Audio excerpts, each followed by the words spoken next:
Hello, seventh graders, and welcome back to my living room and our study of the early colonies of North America. And today, what I want to do is I want to show you some visuals, and I want to talk a little bit about the Dutch settlement in Manhattan. So, just to review, on Thursday, you told me about the, let's see if you can see that. You told me about the Massachusetts Bay Colony settled by John Winthrop. And we learned about Boston being the city on the hill. John Winthrop felt very divinely inspired to bring Puritans to this part of the world to establish a new place where they could worship in freedom. And that was in 1630. And you do remember in 1620, you had William Bradford, the governor of Plymouth Colony until 1657, also establishing a separatist movement from England there, wanting to flee to also worship as they pleased. So what happens is with the Glorious Revolution, as you remember, William and Mary, when they come to power, they issue a new charter for this area in 1692, and it combines these two colonies into what is modern-day Massachusetts. Now, but as you know, the British were not the only people interested in settling this settling North America, or even really these areas. And I'm going to show you a big, broad map that that gives you a really good idea of what we're talking about here. So about this time, we have the Spanish, who have Florida, as you know, Juan Ponce de Leon, the Southwest, they have Central America, they have Cuba, and also some of South America. You have the French under Champlain, who settled the areas around Canada, and also the French have claimed the areas adjacent to the Mississippi River. This area is eventually going to be claimed by Russia and the British. And then we have the Eastern Seaboard, which here says British, and eventually it is going to be all British, the 13 colonies who are going to rebel against England. But at about the same time as the Pilgrims came to Plymouth Plantation, the Dutch had a settlement in what is New York, Manhattan, New York today, and we want to learn a little bit more about that. Now, you are familiar with the Dutch because when we studied Charles V and then his son Philip II, we talked about William of Orange. And William of Orange led a revolt against the Spanish. And in the end, he is able to liberate the northern 7 little colonies. There are, what would they be called? The northern 7 districts from Spain. And they were Protestant, and they were a very stalwart group of people. So as time went on, the Dutch, who were living right there on the water, in fact, who had to rescue their land from the North Sea, became experts in trading. And they started sending trading vessels all over the world for profit. And so they established 2 companies. It was the Dutch East India Company and the Dutch West India Company. And I want to show you a map of how far-flung these companies were in the world. So here's a map. And you can see this is going to be the Dutch East India Company, and they're going to establish, really, I think, they're going to take some ownership here of some of the areas in Java, Sumatra, Borneo, Papua New Guinea, the Celebes, and they are going to harvest unbelievable wealth in the form of spices and other rare goods, and they're going to trade them all over the world. The Dutch East India Company also had a little colony here on the south part of Africa. Now, the Dutch West India Company was also very active. They had colonies here in the northern part of South America, as well as in North America. And that's going to be the topic of our story today. Now, what I want to do, I'm going to do something a little bit different today, is I'm going to read you this story of Peter Stuyvesant and New Amsterdam, from Susan Wise Bauer's book. And I just really like the way she's told this story. She gives you a lot of information. It's very interesting. And I'm going to stop, though, when I have pictures of the things that she's talking about. So here we go. More English settlers soon came to the New World. So many English colonies sprang up around Plymouth Plantation and the Massachusetts Bay Colony that the whole area became known as New England. Up in Canada, French colonists were living in New France. Down in South America, the Spanish had settled New Spain. The Dutch weren't far behind. After William the Silent freed Holland from Spanish rule, and you know that story, the Dutch became known for sailing their swift cargo ships all over the world. Groups of rich Dutch merchants joined together to build small settlements called trading posts in the distant lands of Asia. They hired Dutch captains who sailed to these trading posts, bought silks, spices, tea, and coffee, and brought them back to the European buyers. Then the merchants split the profits among themselves. And I don't know if you remember this, but when we talked about the pilgrims coming to Holland, we said that Antwerp at that time was as rich as maybe Venice was in the 1200s. So this really lucrative trade. Soon the Dutch government organized all of these merchant groups into one big group called the Dutch East India Company. The Dutch East India Company made the Netherlands very rich. Amsterdam, Holland's largest city, became the busiest port in Europe. Dutch schools and universities were filled with eager students. Dutch merchants built themselves huge homes filled with beautiful handmade furniture and lovely paintings done by famous Dutch artists like Rembrandt and Vermeer. And I want to show you a picture by Jan Vermeer done during this time. And it's done in oil, which is a new medium for art. And it allows the artist to get extremely detailed in his painting. And this painting, you can see the central focal point of it is a mirror. And I wish I could show you this. When we get back to school, I will show you this. But in the mirror, you can see reflected the back of this lady and this man. The detail's incredible. The velvet of this woman's dress, the ruffles that you see here, the fur that surrounds the man's cape are just absolutely exquisite. And this is because with oil, apparently they had brushes that were so fine they used 1 or 2 pieces of fur from a cat's tail to fill in the extraordinary details. And they were also able to get super rich color. So this is the time of Jan Vermeer and Rembrandt, and there are some others that you would recognize. So it was really a renaissance in Northern Europe at this time. But meanwhile, Henry Hudson was searching for that mysterious Northwest Passage, and everyone was looking for a quick way to get from Europe to China. He convinced Dutch merchants to pay for one of his attempts. The attempt failed, but Hudson brought back tales of Indians or Native Americans who were willing to trade beaver pelts, bear skins, and other rich furs. Dutch ships began to travel to the river which Hudson had explored, now called the Hudson River, offering to trade metal, pots, pans, knives, and arrow points to the native tribes in exchange for beaver, mink, and bear skins.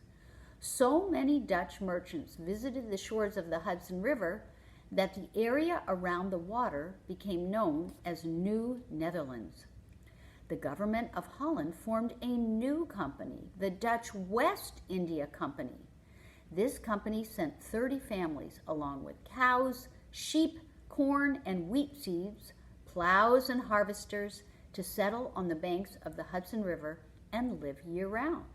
Soon other settlements followed. In 1624, 4 years after the Pilgrims arrived at Plymouth Plantation, the Dutch West India Company decided to build a town called New Amsterdam on an island called Manhattan Island. New Amsterdam would become the main port and the capital city of New Netherlands. But a Native American tribe called the Lenape already lived on that island. So the Dutch offered the Lenape gifts in exchange for Manhattan Island.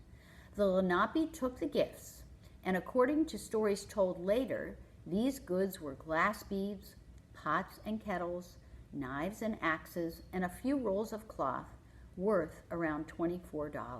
Now, this is a very famous story about the selling of Manhattan Island for $24. Well, I looked into that, and apparently it was 60 guilders that was the rough equivalent, and 60 guilders was much more valuable than $24. But I want to show you where we're talking about. I know some of you have been to Manhattan, which is an exciting place to go to, I guess not now with this COVID-19 virus, but if you haven't gone, as soon as this blows over, I hope at some point you can go. So here's the Hudson River, and this is going to go north all the way up through New York State. Here is Manhattan Island. Here's Governor's Island right here. Here is the tip of Manhattan, which is where Wall Street is located. And then you have the boroughs of Long Island, which are the Bronx, Manhattan, Brooklyn, Staten Island, and Queens, right here. And so if you go, you probably should actually be familiar with the boroughs of Long Island. But anyway, the area we're going to talk about, the Dutch initially came to this little island, and then they ended up settling right here, which was a great location because you have access to the Atlantic Ocean out this way and the Hudson River up this way.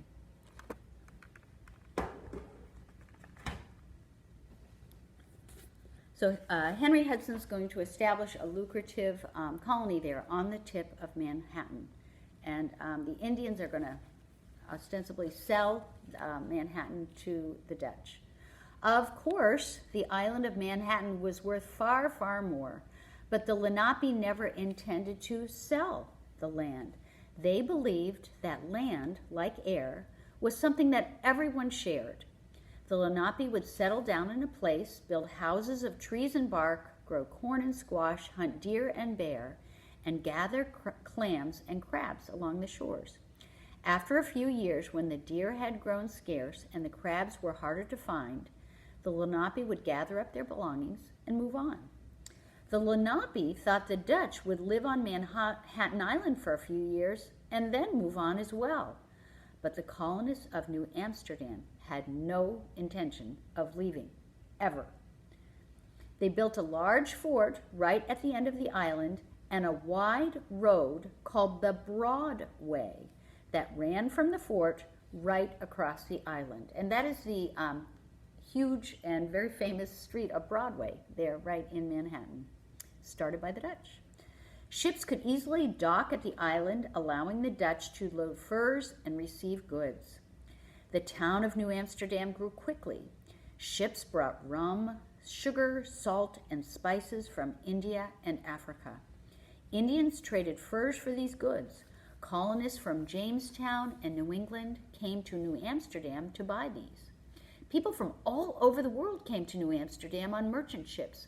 More and more houses were built, along with inns where travelers stayed, and public houses or pubs where they could drink beer in the evenings. These pubs were so popular that eventually almost 1/4 of the buildings in New Amsterdam were pubs. Although trade prospered, the town itself began to fall apart. When boards fell off houses, no one bothered to nail them back on. The dirt-packed Broadway was full of holes. pigs and cows wandered through the sheets, eating garbage the colonists had thrown out their windows. Traders got drunk in the public houses and raced wagons at top speeds through the narrow streets. New Amsterdam's one church fell apart with disuse. The fort at the town center was collapsing. The Dutch West India Company kept sending new governors to New Amsterdam, but none of these governors could keep control of the rowdy trading center.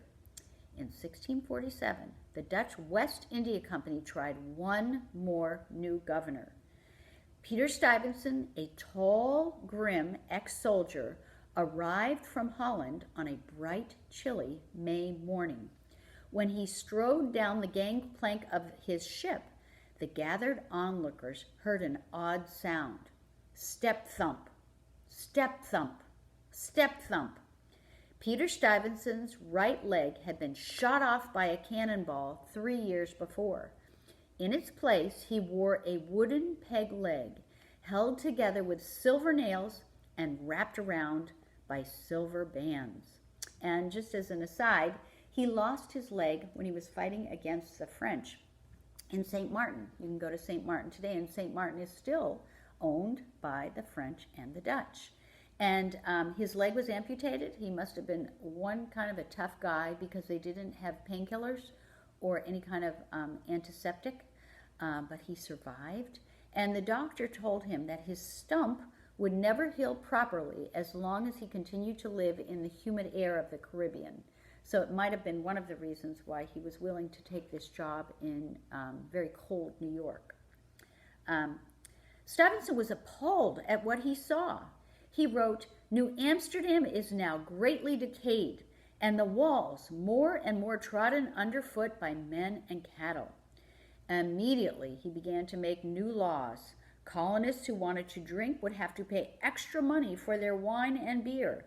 The extra money would be used to repair buildings. All pigs and goats had to be kept in fences. Pubs had to close early in the evenings and stay closed on Sundays. Peter Stuyvesant even ordered ministers to preach more sermons on Sunday. When one colonist complained, Stuyvesant retorted, "I'll cut off your head and send the pieces to Holland so they can complain there." So there was no messing with Peter Stuyvesant. The colonists didn't like the new laws. They called their new governor rude nicknames like Old Silvernails and Stubborn Pete. But unhappy colonists were the least of Stuyvesant's worries. His colony was surrounded by English colonies, and the English were constantly trying to settle down on Dutch land and claim it as their own. Stuyvesant met with the leaders of the New England colonies, and together they agreed on a boundary line between English and Dutch lands. But Stuyvesant was sure that the English planned to invade New Amsterdam. He wrote to the Dutch West India Company begging for soldiers and weapons. The company, seeing no danger, refused. Stuyvesant ordered a new higher wall built around New Amsterdam. He put a guard around the wall both day and night. But when the English did arrive to take over New Amsterdam, the wall was useless. Over in England, King Charles II had become king. And you remember that King Charles II was the restoration of the monarchy, right? After Oliver Cromwell. Hope you remember that. Charles II declared that the Dutch land in New Netherlands was his, and he gave it to his brother, the Duke of York, as a present. Immediately, the Duke of York sent English warships over to North America. The ships sailed into the harbor of Manhattan Island and surrounded it. No one could get into or out of New Amsterdam. Without soldiers, without weapons, running out of food, the people of New Amsterdam were terrified. They begged Stuyvesant to surrender peacefully without fighting back, and reluctantly, Stuyvesant did. Pleased by their victory, the English marched into New Amsterdam and renamed it New York in honor of the Duke of York. The new English governor announced that all Dutch could keep their land and houses and go on speaking Dutch, but they would become English citizens. Anyone who doesn't wish to become an English citizen, he proclaimed, may return to Holland in peace. Peter Stuyvesant didn't want to return to Holland. He now thought of New Amsterdam as his home. Sadly, he gathered his family together and retired to his farm on Manhattan Island. He had worked for 17 years to rule New Amsterdam, but now the Dutch Empire in the New World was gone. From New England down to Jamestown, North America was all English. But some remnants of New Amsterdam remain. In the modern city of New York, you can still walk down Wall Street, the path that once ran along the wall Stuyvesant built to protect New Amsterdam. You can eat dinner at a restaurant on Broadway, the Broad Way, where Dutch public houses once served traders from all over the world. And you can still visit Peter Stuyvesant's grave. When he died, he was buried in the chapel on his farm. Today, that chapel is St. Mark's Chapel in Manhattan, New York, and the street that runs past it is called Stuyvesant Street. So anyway, I hope at some point you will be able to go there and see these very famous markers. What I'd like you to do is think about this story. And I wanted to show you a picture, very famous picture of Peter Stuyvesant. Here it is. It's kind of dark. It's an oil. And you can see his peg leg here with the silver bands. And then you can see this guy. He is terrified. See, his eyes are very wide. He just looks like, get me out of here. And this is another guy who is almost dwarf-like, but he's got a very firm gaze. He looks very strong and stalwart. And he did a lot of very good things for New Amsterdam as ruler. So anyway, what you need to do is I'm going to include your notes on this story, so think about it, and eventually I'll need you to be able to recall these details. And the last colony that we're going to talk about is William Penn's Pennsylvania. So that'll be our next story. So anyway, I hope everybody's doing well. I miss you all. I wish we were in class together, but hopefully that will come sooner rather than later. Okay, enjoy, and I'll see you next time.